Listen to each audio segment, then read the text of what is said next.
ও বান্দা, দুনিয়াতে তুমি আমার কাছে অনেক কিছু চেয়েছো, অনেক কিছু প্রার্থনা করেছো, অনেক দোয়া তুমি আমার কাছে করেছো। দুনিয়াতে তোমার জন্য মঙ্গল হবে না বিদায় তোমাকে দুনিয়াতে দেওয়া হয় নাই। তোমার প্রত্যেকটা দোয়ার সবকে আমি আল্লাহ তাআলা জান্নাতের ভিতরে সঞ্চয় করে পাহাড় পরিমাণ করে ফেলেছি। বলেন সুবহানাল্লাহ। শরীফে আসছে যে বান্দা যখন দোয়া করে, বান্দা যখন আল্লাহ তাআলার কাছে প্রার্থনা করে, আল্লাহর কাছে যাই চায়, আল্লাহ তাআলা সেটার প্রতিদান দেন তিন ভাবে। কয়ভাবে? আমি আল্লাহর কাছে চাইলাম, আল্লাহ আমাকে একটা প্রাইভেট কার দাও, আমাকে একটা প্রাইভেট গাড়ি লওয়ার তৌফিক দাও, প্রাইভেট গাড়ি কেনার তৌফিক দাও।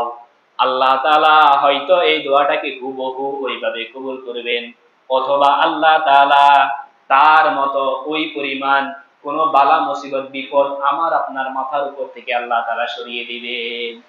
তাহলে হয়তো আপনি গাড়ি কিনতে পারবেন, নতুবা আপনি গাড়ি কিনতে পারবেন না। বুঝবেন যে এই পরিমাণ বালা মুসিবত বিপদ আপদ আল্লাহ তাআলা আমার আপনার মাথা থেকে সরিয়ে দিয়েছেন। সুবহানাল্লাহ। তাহলে আমার আপনার দোয়া আমরা ফলাফল না পাইলে হতাশ হওয়ার কোনো কারণ নাই। হয়তো আল্লাহ তাআলা আমাকে হুবহু তা দিবে, অথবা আমার আপনার থেকে বিপদ ঘটিয়ে দিবেন, অথবা আল্লাহ তাআলা এই দোয়াটা আপনি 1 মাসের মধ্যে চাইছেন যে আল্লাহ তাআলা আমার মৃত্যুর আগে আমি যেন একটা গাড়ি কিনে মরতে পারি, এই দোয়া আপনি করেছেন। হয়তো আল্লাহ তাআলা আপনার মৃত্যুর আগে আপনাকে দেন নাই, এই দোয়া আল্লাহ তাআলা আপনার সন্তানাদের জন্য কবুল করেছেন। তাহলে আপনি চাইছেন এখন, আল্লাহ তাআলা হয়তো দিবে একটু পরে, দিবে হয়তো পরের জেনারেশনে, আপনাকে হয়তো নাও দিতে পারে। এটা আপনার ভালোর জন্য, আপনার পরবর্তী জেনারেশন, আপনার সন্তানাদি ওয়ারিসদেরকে আল্লাহ তাআলা দিয়ে দিবেন।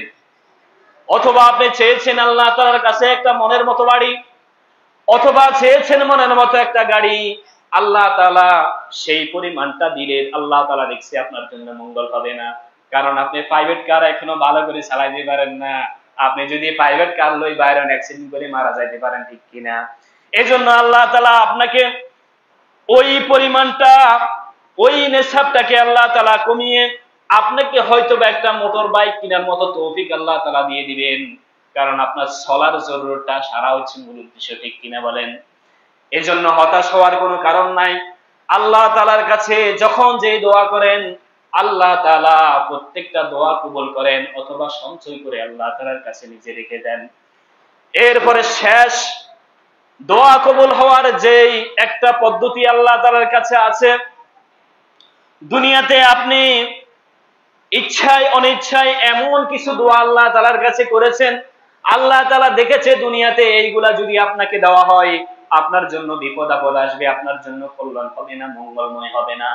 এজন্য আল্লাহ তাআলা আপনার প্রত্যেকটা দোয়াকে আল্লাহ তাআলা যত্ন করে আল্লাহ তাআলার কাছে রেখে দিয়েছেন। কাল কিয়ামতে যখন কিয়ামতের মাঠ কায়েম হয়ে যাবে, আল্লাহ তাআলা এক একজন মানুষদেরকে ডাকবেন, ডেকে আল্লাহ তাআলা বলবেন তোমার এই সওয়াবগুলা তো তোমার মিজানের পাল্লায় মাপা হয়ে গেছে ঠিকই, কিন্তু এই সমস্ত উহুদ পাহাড়ের মতো, এই সমস্ত সাফা মারওয়া পাহাড়ের মতো এরকম সবগুলা নেক আমল তোমার জন্য আমি জমা করে রেখেছি। বলেন সুবহানাল্লাহ।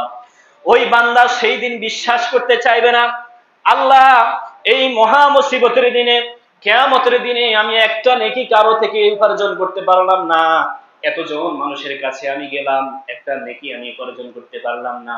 আপনি কি আমার সাথে মস্কারা করেন নাকি? বলেন নাউজুবিল্লাহ। মস্কারা করেন নাকি? এত বিশাল পাহাড়ের মতো নেক আমল আমার, এটা আমার বিশ্বাস হয় না।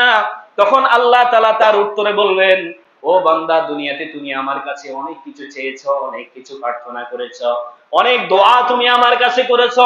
দুনিয়াতে তোমার জন্য মঙ্গল হবে না বিদায় তোমাকে দুনিয়াতে দেওয়া হয় নাই। তোমার প্রত্যেকটা দোয়ার সবকে আমি আল্লাহ তাআলা জান্নাতের ভিতরে সঞ্চয় করে পাহাড় পরিমাণ করে ফেলেছি। বলেন সুবহানাল্লাহ। যাও, আজকে এই পাহাড় পরিমাণ সবগুলো আমি আল্লাহ তাআলা তোমাকে দিয়ে দিলাম। অতএব এই নেক আমল, এই সবের বদলতে আমি আল্লাহ তাআলা তোমাকে জান্নাতের বাসিন্দা করে দিলাম। বলেন সুবহানাল্লাহ। তাহলে হতাশ হওয়ার কোনো কারণ নাই। আমি আপনি যাই দোয়া করি এগুলা সব কবুল করা হয়, কিছু দুনিয়াতে পাবো, কিছু পরকালে কাল কিয়ামতে জান্নাতের জরিয়া হবে আমার আপনার।